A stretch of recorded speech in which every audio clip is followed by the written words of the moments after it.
she's a good friend and co-facilitator of mine. I've been all the way down in Kansas City, and we went to the workout center in the morning, and I'm in Kansas City on my own. I'm going to do a work session. I've got a towel over my shoulder. Coming the other way is somebody that lives about 10 blocks from me. I go, Angie? She goes, Bill? So we actually got invited to the same conference. We didn't even know it, but she's a dear friend. Her husband is my kid's teacher up at Waverly Shell High School. A great baseball coach, a great trainer, and it's absolutely my privilege to help us get started, better understanding who we are and how we're wired as leaders, and to introduce, please join me, Angie Chaplin. Wonderful tonight, and that's the kind of style we're going to keep things rocking and rolling this afternoon. As Bill said, my name is Angie Chaplin. I have worked with the product and the curriculum and the lessons that will depart with you this afternoon for about 8 years on the Leadership Challenge. I am one of the author's certified facilitators. I am the only certified master facilitator candidate in the Midwest. So I have spent a lot of time learning and teaching and sharing what I'm about to share with you this afternoon. And that's what makes me so excited. I consider myself, much like Bill said, an assistant Sherpa. Because if he's going to be the Sherpa, I can't put myself at his level quite yet. I'm kind of like his Padawan learner. Star Wars thing, and so I'll call myself an assistant Sherpa. And the reason that's so powerful is because leadership is a journey, and we're going to talk a little bit more about where you're at today, where you're going, and what roadblocks and detours you'll find yourself facing along the way, and certainly how you know yourself through the assessment that we'll take this afternoon, as well as the Strengths Finder, will help you get a better sense of thyself. It's really like onions, right? Not to make you start crying or anything, but as you peel back the layers of the onion, you get a better sense of who am I? Why am I here? And what am I going to do with the gifts, the talents, the strengths that I've been given? And it'll help you understand basically your purpose, your personal mission, your personal values, and then how that fits into the work that you're called to do personally as well as professionally. Now, there are a couple of reasons why I remain dedicated and committed to the Leadership Challenge, and this is the first reason. These are my two young leaders, Jacob and Jeremy. And what's important to me as a lifelong learner is that these are our leaders of the future. Right? Like it or not, today's generation, the little guys and girls, are going to be the ones taking care of us in more ways than one. Secondly, they watch us. They listen to us. We're their role models. So we better be on top of our game in terms of the messages and the behaviors that we're sending them. Because we need to lead by example. If we're expecting these young men and women to take us into the future, we better give them the tools that they need, which means we've got to get them first.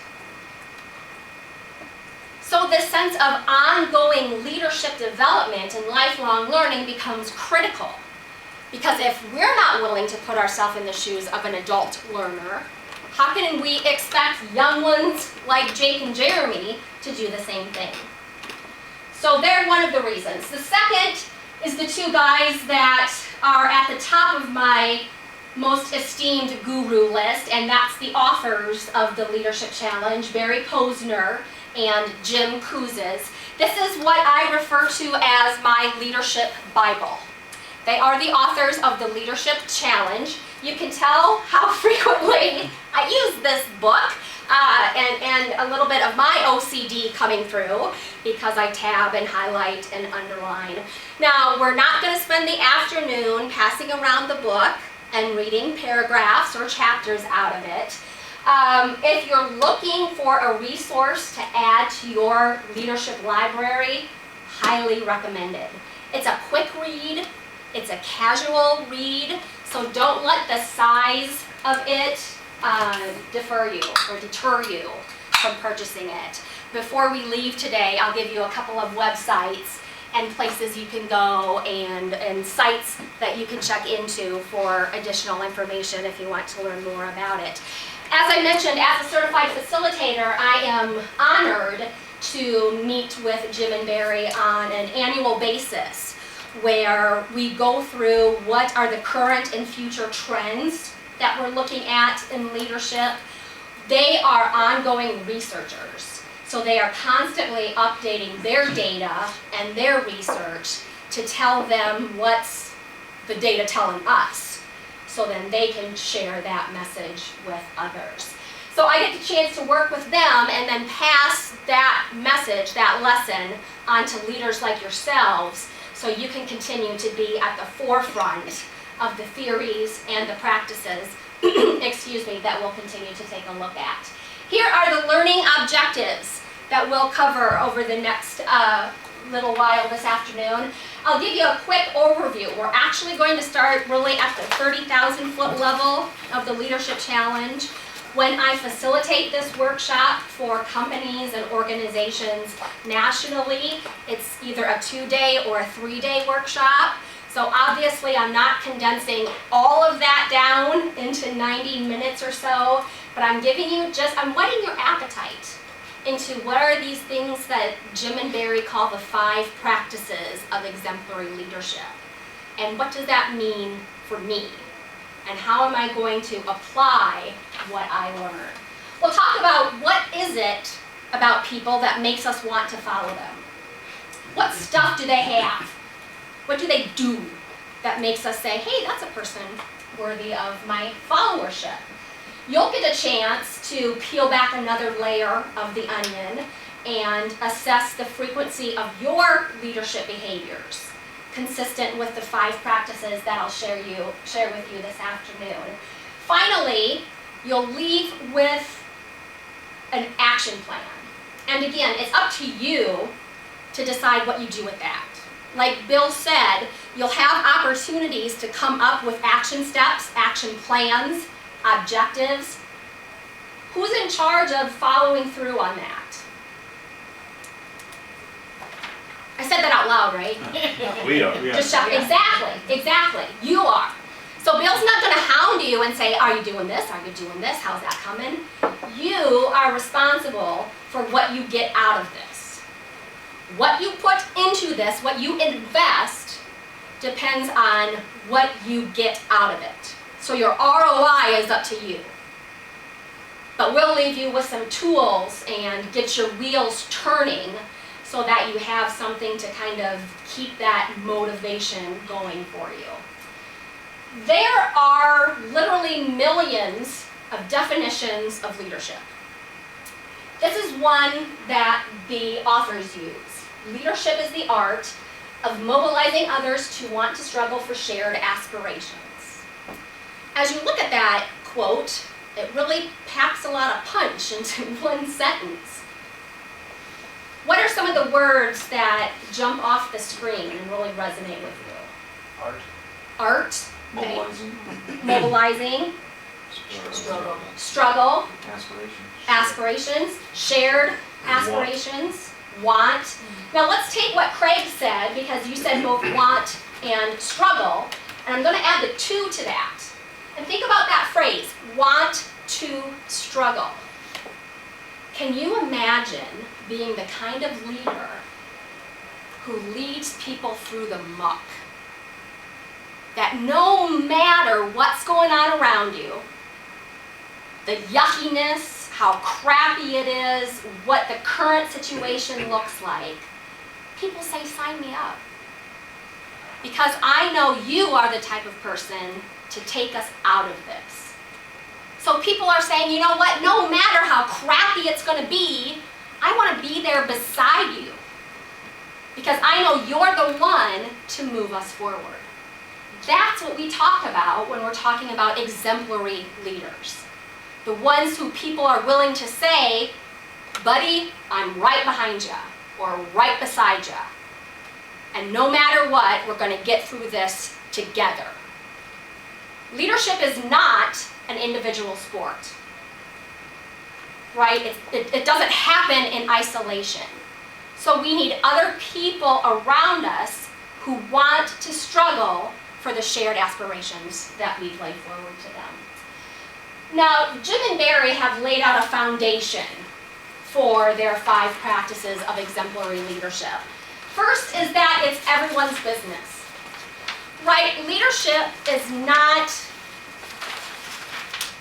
constrained to a certain box or a certain level at the organizational chart, right?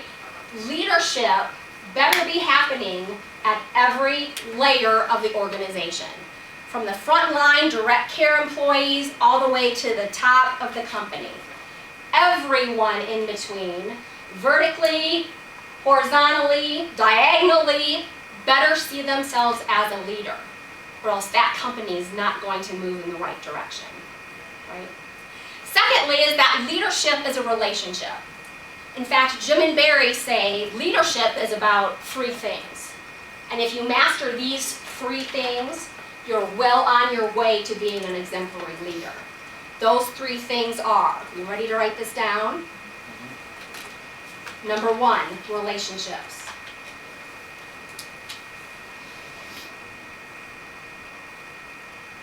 Number 2, relationships. Any guesses on number 3? Relationships! See what a bright group you are. This is why you were chosen first, because you're so darn smart. Leadership is about relationships, relationships, relationships. Now those relationships look very different from one another. Some might be very high touch, right? Some might be kind of high tech, where they're in a different location or a different building, or, God forbid, a different silo. And you have to use email or video conferencing or Skype or all the various forms of technology we have available. But regardless, whether that is a relationship of one-to-one or one-to-many, it's a relationship. So again, what are the 3 things? Relationship, relationships, relationships. You got it. Third, leadership development is self-development. It's really leader, know thyself. And that's the starting point for today. But it certainly won't start and stop today.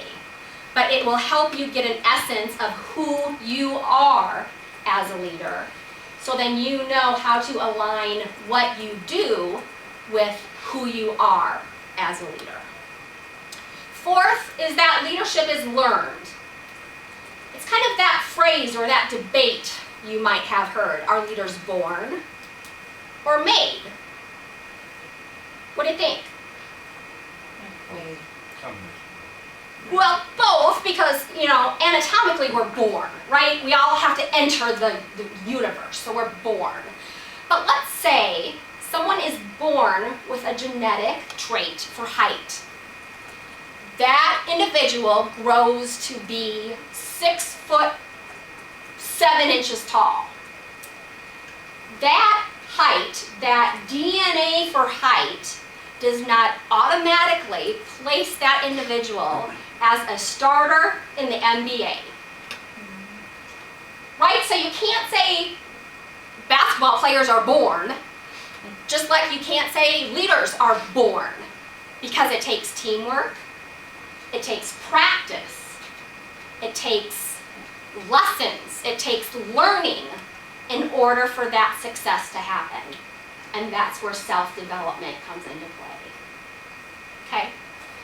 Leadership development is not an event. It's an ongoing process. The day that you stop learning as a leader is the day you go in your grave. And I hope that's not anytime soon, obviously. But the point is, the learning never stops.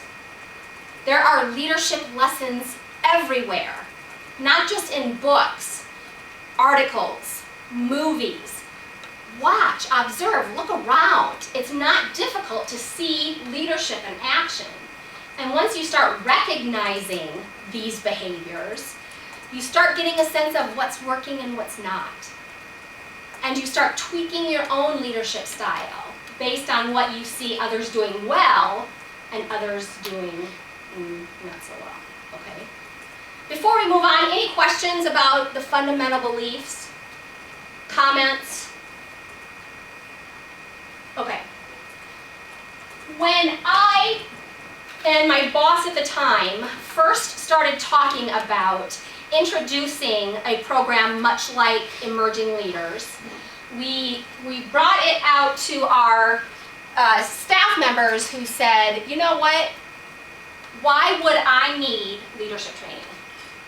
I've been a supervisor for 20 years. I've been in a leadership position. I'm already a leader. What is there left for me to learn? You know what, being in a leadership position doesn't mean you're any darn good at it. Any more than living in a cave doesn't make you a geologist. And there are those self-appointed leaders who walk around with that capital L glued or stapled to their forehead. And they think that this capital L tells the world that I am the leader. What does the rest of the world really think this L stands for? Loser. True, genuine, exemplary leaders don't have a need to wear a capital L on their head like a crown. They carry a lowercase l in their heart. And it's from there that their leadership practices are born. So think about that as you consider yourself and your peers as leaders. We don't want to be this kind of leader. We want to be this kind of leader. The root of the word lead is really about going places. Now again, this ties nicely to Bill as your head Sherpa and myself as your junior or assistant Sherpa, because we're going somewhere. And Jim and Barry refer to leadership much like the outdoor sport of orienteering. Anybody know what happens in orienteering? Jeremy? You use a compass to figure out where you are. Right. You're kind of plot at point A, right? And you're given a compass, maybe a guidebook or some tools, and you're basically told to get from point A to point B using only the tools you have. A lot like leadership. You're plopped in a position, sometimes by your own choosing, sometimes by someone else's choosing, and you're told to achieve growth or achieve certain outcomes or results. And at best, you might have a policies and procedures manual, which may not tell you much about how to be an effective leader. You might have a mentor who can help guide you along the way. But the more that you know, the more tools that you have in your toolkit about how to navigate your way through the minefields and the roadblocks and the detours that you will undoubtedly face, the better equipped you are to be a successful and exemplary leader, and to get yourselves and your team from point A to point B. Now this is the question I referred to earlier. What do you look for in a leader you would willingly follow? Now this is somebody you don't have to get in line behind because you're told to. But this is the type of person you look to and you say, I want to struggle for shared aspirations with you. So I want you to think about this question. Jim and Barry have asked this question of literally hundreds of thousands of individuals. And they have distilled the various answers that they've received down to these 20 characteristics. and you have a list of these in your handouts. Working with somebody next to you, whether it's a partner or a small group, you've got 3 to 5 minutes to come up with 7 traits. They don't have to be rank ordered. 7 traits that you look for in a leader you would willingly follow. So, and we'd like the group to have consensus around the same list? Yes, Okay. let's strive for consensus. And if you can't get there, we'll see how close you are by the time we're ready to move on. So talk about the list together in your small group. Why does the Math hardest one on class. top? Math class, exactly. Do you know the story about this, Greg? Tell us. The guy turned in his, I thought it was his thesis paper to his professor, and the professor downgraded him. He did it in front of the class as well, said it was a ludicrous idea. Exactly. And the guy went out and did it. Exactly. Exactly. Yep, so FedEx came That was from. Greg's trucking company. Yeah. That's why he knows the story. Yeah. What does topology mean? It's taking a look at the terrain. So it was, you're right. Yes, exactly. Of a map, you know, when you do Google Maps and you kind of do the satellite vision, you're kind of looking at class in college. was the subject area in that class. Routing, because you're looking at breakbooks and stuff like that. Quickest way to get from Number 2, the hacky sack. Exercise affirmations. Exactly. Number 3, masking tape. Automobile painters. That's right. How they separate the colors. Exactly. Number 4, Post-it notes. No. See, that was too You know what, Post-it notes was actually developed by the scrap from 3M. And the actual guy that developed that was a marketing guy at the marketing firm, and he's my uncle's brother-in-law. Tell us some more.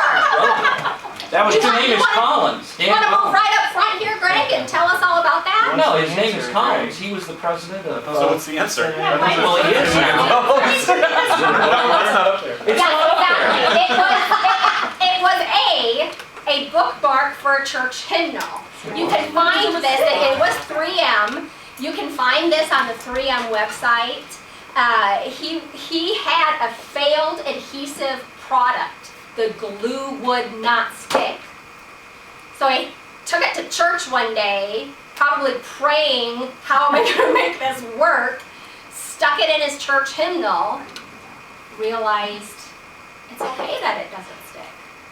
And that's how we now can't live without Post-it notes.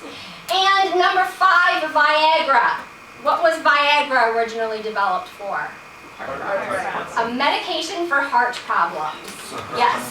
You know, and that always kind of makes me chuckle. Could you imagine being the person in the case study for this? Notice that. Oh, wow. Pardon me. There's a much different side effect. My heart They were doesn't feel any different. That's right. They were looking at the So, amount of waste. before we He's gonna move bring me down. into the 4th practice, let's take a quick stretch break.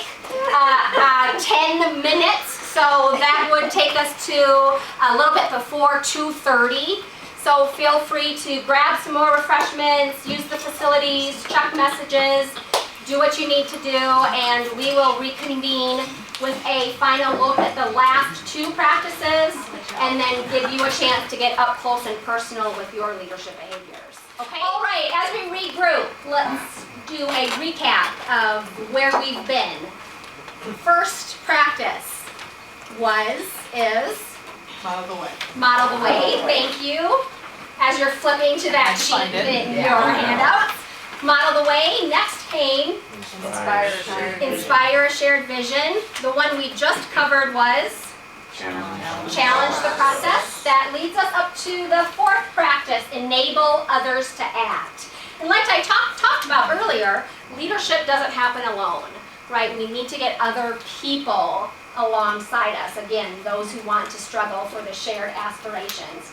This is about fostering collaboration by getting people empowered to take action and make decisions without us telling them they have to do something. Now you'll see in point number 2 an interesting phrase, sharing power. Now, if you think back to those leaders with the capital L on their forehead, this concept of sharing power might seem like the wrong thing to do. Because some people think that power is what makes them powerful. They hoard power rather than share power. But the truth is, leaders become more powerful when they give that power away, right? They strengthen other people around them. They don't avoid delegation. They let people make decisions. They might give them parameters, guidelines to make sure that it's a river and not a lake flowing in the right direction. But this essence of getting other people steering the ship with you and rowing the ship in the right direction. This flow chart is on page 8 of your handouts. This is based on the work of Mihai Csikszentmihalyi, who fortunately lets people call him Mike. So we're grateful for that. Mike is the author of a book, actually several books, called Flow, or based on this concept of flow.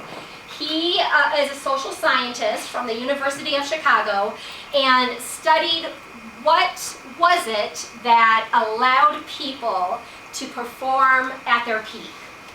How did they achieve their personal best? And what he found was when someone is in the zone, right? Whether you're an athlete, whether you're an employee, whether you're a parent, whether you're out as a community volunteer, when all cylinders are firing and everything's going in the right direction, you're in a state of flow because you've got the right intercept of challenge and skill, right? So what happens if you're up here?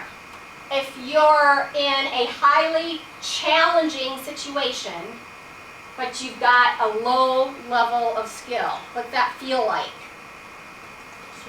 You're strained, frustrated. What else? Can't see the light at the end of the tunnel. Wondering what's up, where am I going? Where is the light at the end of the tunnel, and is it a train when it comes going to be hitting me? What about the opposite end of the spectrum? If you've got a high degree of skill, but you're in a less challenging or low challenged environment, what's that feel like? You're bored. You feel somewhat degraded, stagnant, maybe seeking for new opportunities, either inside the company or outside the company. So as a leader who enables others to act, first of all, you understand where are you in this flow chart. Now the secret is not to stay stuck in the middle and say, woohoo, I'm in the flow, but to constantly edge yourself upwards so that you're increasing your skills at the same time you're seeking more challenging opportunities. Not just for yourself, but for your fellow associates. Okay? Help them understand what it means to be in the flow. Let me tell you this. The majority of performance problems comes from a result of that individual being out of the flow zone. They've either got skills that don't match the challenge, or they're simply in the wrong situation for the skills that they have, right? And whose fault is that? Kind of everybody and nobody at the same time, right? So the leader has to understand if Sally isn't performing at the level she should be, it's not automatically jump to corrective action and say, shame on you, Sally. But digging a little deeper and figuring out the why, the what's behind the performance issues. And it may be related to something like flow. This is a great chart to share with others. You know, take the handout and sit down with your peers, someone you supervise, and say, you know, explain to them what we've talked about and say, where would you find yourself on here? Do you feel like I'm giving you an opportunity, the right levels of challenge to match your skill set? And you might be surprised at what you learn. And it also opens an excellent doorway of communication for you and that individual, okay?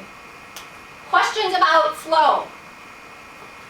Lots of stuff about this on the internet. If you want to grab my book real quick and write down the guy's name, it'll be at the bottom of the slide, probably itty bitty on your handout.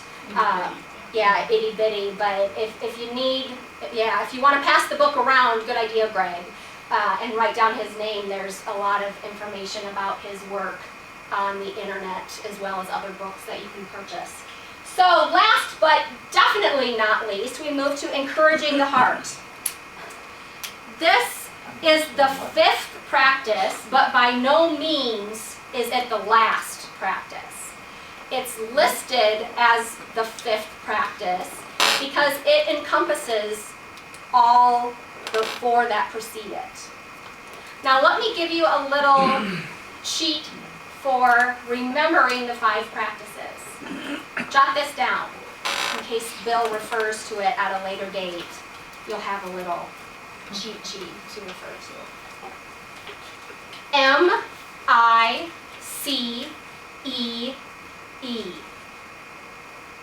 MICE.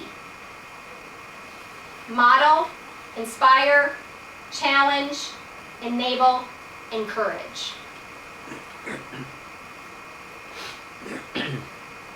So if you make reference among each other to MICE, you'll know that you're referring to the 5 practices. Here's the commitments that fall underneath this practice, and that's recognizing the contributions that other people make. And you'll note that it says showing appreciation for individual excellence. This doesn't mean saying thank you every time somebody shows up to work on time, or patting them on the back simply for walking in the door. But it means when somebody demonstrates actions that's consistent with your mission, vision, values, with your department goals, with a vision that you've set out, recognize that. When you see it, say it. Don't say, oh, I'll get to that when performance evaluation time comes around. Because you know what? By then it's too late. You'll have forgotten, they'll have forgotten, and it's really not relevant. It doesn't have the impact of you saying, hey Lucy, you know what? You did a fantastic job on that project. You got it done on time, you followed through on the details, and it made us look good as a team. That's encouraging the heart. Not just saying, pat on the back, hey, you did a great job. But getting specific as to what that person did and how it made the leader and the recipient of the recognition feel. Okay? This is a way not to encourage one's heart. Whatever you're doing, whoever you are, just keep doing more of it, right? You want it to be specific. You want it to be timely. Okay? So when encourage one's heart, remembering a blanket statement ain't gonna cut it. You want to tailor it to the specific individual. Okay? So we've covered the 5 practices. Just a real quick check-in about questions on the 5 practices. Listed in any kind of order, sequential or priority, or why are they in the order? You know what? The authors have changed the order of it as different editions of the book have come out. This is the 4th edition. They are in the works of researching and writing the 5th edition. From what I've heard from them, they don't expect to change the order again, but it really, the first one of Model the Way has to come first. You have to know who you are before you can do any of the other ones. Inspire and challenge, enable, one could argue that they happen simultaneously, that no one is any more important than the other. Am I answering your question, Lucy? So there's really, I don't want to say there's no logic to the order, because they all happen at various times. You might be modeling the way to one person while you're encouraging the heart of another. So they may be happening all at once. Good question, though. Other thoughts, comments, questions, smart remarks? Okay. We will move on to the up close and personal piece. Taking what we've just discussed about the 5 practices and applying it to you. Let me give you a little a prelude to what we're going to do and what it means. I want you to take a minute to look at this quote by Stephen Covey. It takes humility to seek feedback. It takes wisdom to understand it, analyze it, and appropriately act on it. And those last 3 words are the most critical. Because again, that's where you're doing what you say you will do. You're taking the feedback that someone has given you, and you figured out, okay, maybe I don't agree. Maybe it's not as positive as I thought it was. And sometimes we tend to ignore that which isn't in line with what we think or what we want to hear. But constructive feedback is as important to us as positive feedback. And it's when we're hearing those things from other people, making a conscious decision to take action on it. Okay?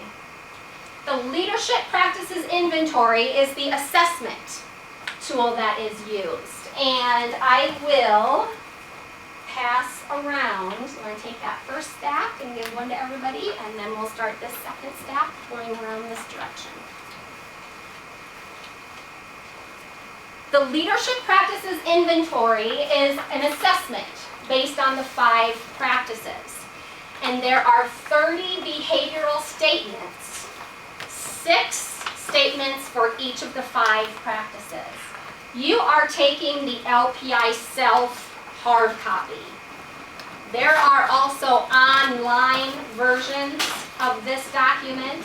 There is also a 360-degree feedback mechanism based on the 5 practices. That is also online and is completely anonymous.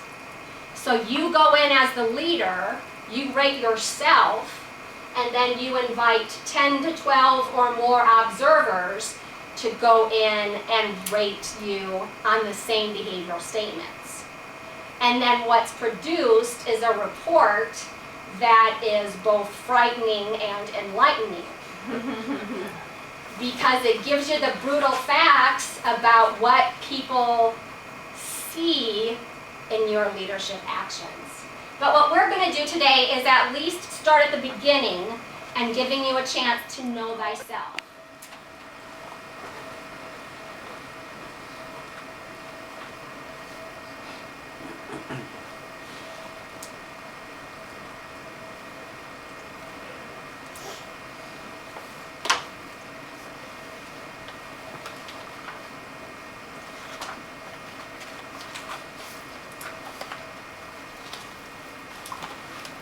Like we've got everybody pretty close.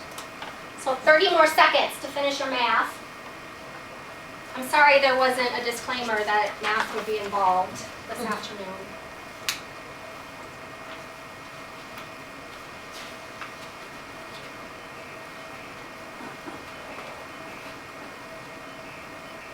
Okay, while you still have the scoring sheet out, at the bottom of the first column, write model the way. right on here, bottom of the first column, model the way. Second column would be inspire a shared vision.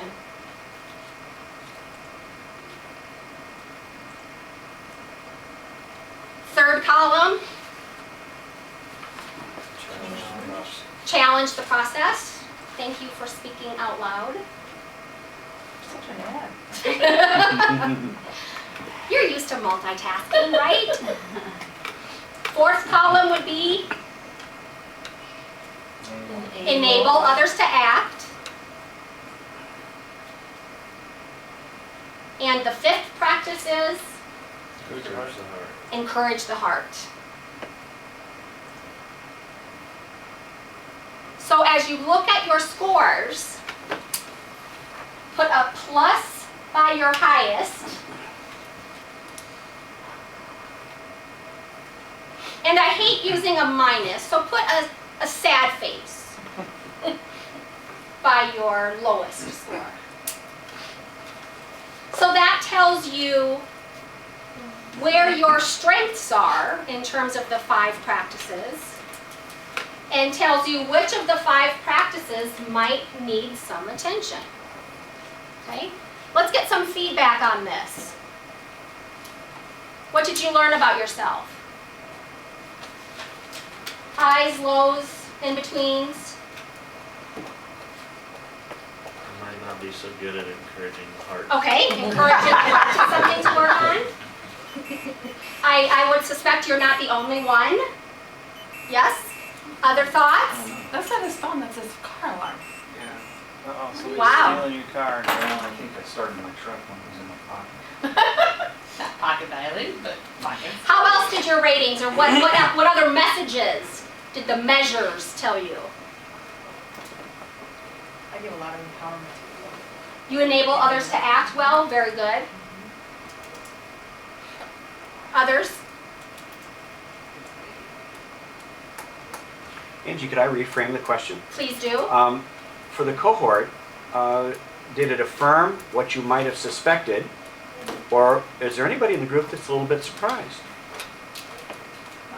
Not surprised, okay. I mean, you're giving the instrument some validity. You're saying, if I would have had to take a hunch, are you saying that this science has proven that to be true? Good. Huh. Keep this sheet in front of you, because we'll refer back to it in just a minute. Years ago, I heard Jim Kouzes speak, and he talked about the experts on expertise. There really are such people. And what he explained is that in order for an individual to improve on a skill, regardless of what that skill was, it took 2.7 hours a day of practice to improve. So that means if you were a basketball player and you wanted to be a better basketball player, you would practice 2.7 hours a day. And I freaked out and said, Jim, gotta tell you, I'm a mom, I'm a wife, I'm a teacher, I'm a facilitator, I train for marathons. How in the heck am I gonna find 2.7 hours in my day to practice leadership? So here I am challenging the process of the guy who wrote the book, which took some risk on my part. He just smiled and shook his head and looked at me and said, you know what? It's not about putting more time in your day. It's about making the most of the time you already have. If you kept a log or a journal of everything you did throughout the day, chances are you'd be surprised at how many times you have practiced leadership or you've missed the opportunity to practice leadership. So it's not about taking your day and thinking, oh my God, I gotta pencil in another 2.7 hours on top of everything else. It's about thinking, how can I make leadership sense out of what I'm already doing? Something as simple as reading the paper, watching the news. What leadership behaviors are you seeing? What leadership behaviors are you not seeing? What practices should people around you be doing more of? So it's not difficult to spend more time consciously and deliberately thinking about and practicing leadership. And it's that deliberate practice that takes you to the next level. You will need to invest that time wisely by engaging in deliberate practice. So that means, at first, forcing yourself to get into a new habit of recognizing leadership, talking about leadership, absorbing leadership, so that gradually you work yourself up to that 2.7 hours a day. And you're able to take what you learn and apply it. Which brings us to our next activity. Take a look again at your scoring sheet. And this is that now what? This is that action plan that I referred to at the beginning. And you've got some room on your handouts to jot down the beginnings of the steps that you're going to take. Your initial impressions and reactions to what you've learned about the self-assessment that you've just taken. Which practice needs your attention? Craig talked about encouraging the heart, an area of development for him. Which specific behavior of the 30 listed, or the 6 specific to that practice, needs focus? Can you do a little bit more of? And what's that little bit more that you're going to do? Any questions about this?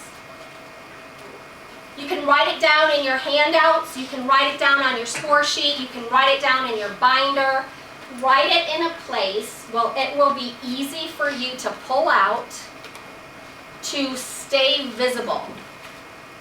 Because let me tell you folks, I know that when you walk out this door, the tendency is the honeymoon's over until next month. And you heard Bill talk about that earlier.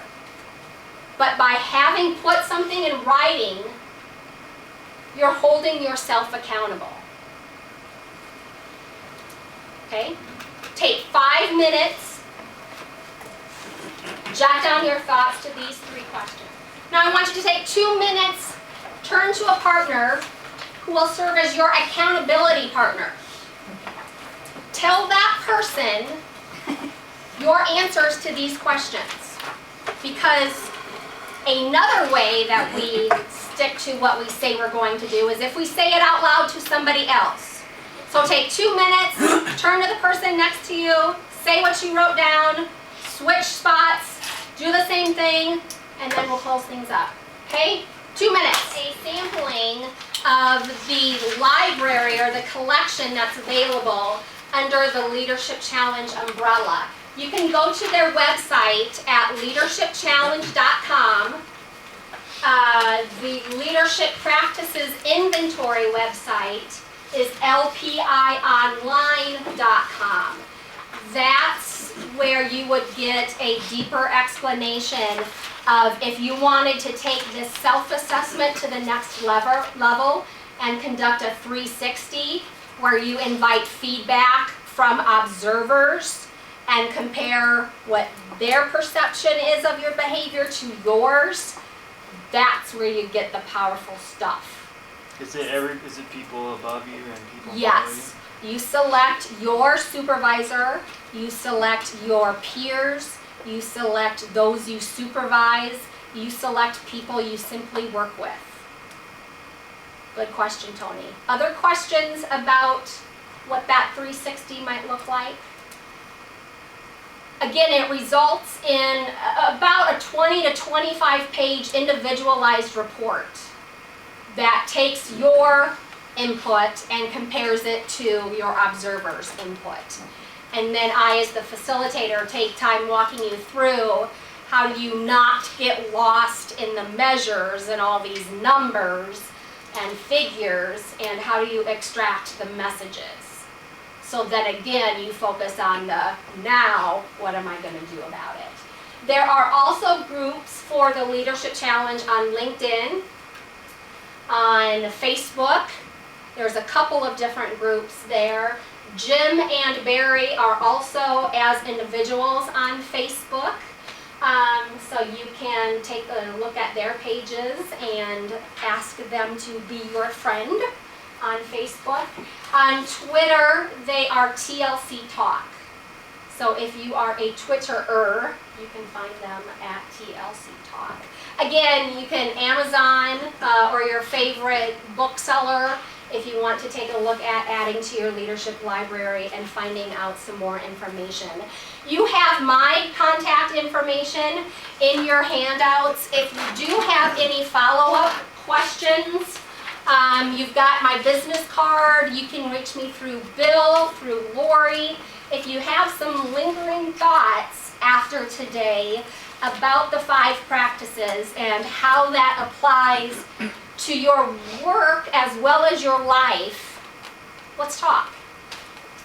And I want to make myself available to you.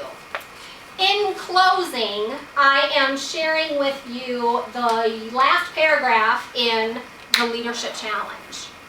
And it uses a word that many people shun. Many leaders don't think it belongs in their vocabulary. And it's an L word, and that word is love.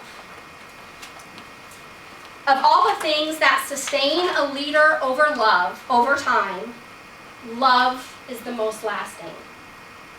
It's hard to imagine leaders getting up day after day, putting in the long hours and hard work it takes to get extraordinary things done without having their hearts in it. The best kept secret of successful leaders is love. Staying in love with leading, with the people who do the work, with what their organizations produce, and with those who honor the organization by using its products and services. Leadership is not an affair of the head. Leadership is an affair of the heart.